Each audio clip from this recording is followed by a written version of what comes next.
Beyond the verses you know lie untold stories. Welcome as we uncover the Bible's hidden narratives. Dive into the part 2 of this inspiring story of Susanna, a woman whose beauty was legendary, but whose true treasure was her unwavering faith and spirit. Enjoy. Their voices were low, urgent, and threatening. They told her they had been watching. They claimed to have seen a young man enter the garden. There came the ultimatum, sharp, merciless. Time seemed to slow. Her heart was a frantic bird beating against her ribs.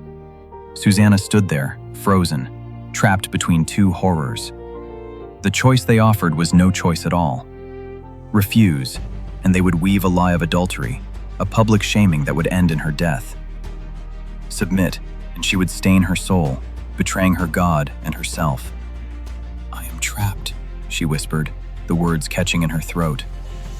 But in the depths of her terror, a flicker of defiance burned. "If I do this, it will mean death for me before God. If I do not, I cannot escape your hands. But it is better for me to fall innocent into your power than to sin in the sight of the Lord." She cried out. Her scream was a blade of sound in the quiet garden. The elders, their plan shattered, began to shout as well, summoning attention, spinning confusion, creating a theater of chaos. They threw open the gates, and the household rushed into a scene of calculated deceit. The moment was lost, but the damage was only beginning. The next day, the elders dragged her before the assembly. With measured tones and solemn expressions, they delivered their accusation. They spoke of betrayal, of adultery, of a young man, a hidden lover, and a secret tryst. They spoke of catching Susanna in the act beneath a tree in the garden. Their words carried weight. They were judges, honorable elders in the community. Their testimony was believed. Their lies paint a masterpiece of depravity. The people, swayed by the gravity of age and the weight of authority, believed them. The assembly became a mob, and their verdict fell like a guillotine: death. Susanna stood alone. No witness spoke for her. No evidence was demanded. The assembly, convinced by authority rather than truth, pronounced judgment. She was condemned to death.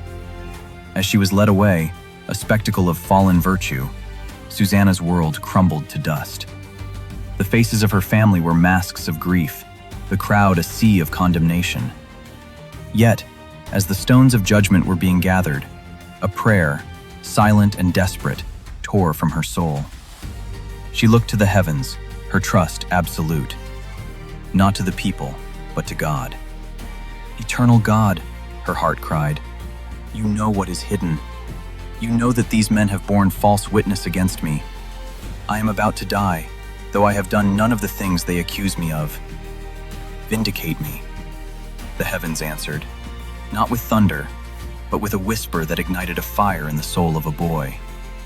At that very moment, God stirred the spirit of a young man named Daniel. Something ignited within him, an urgency, a fire for justice that could not be silenced.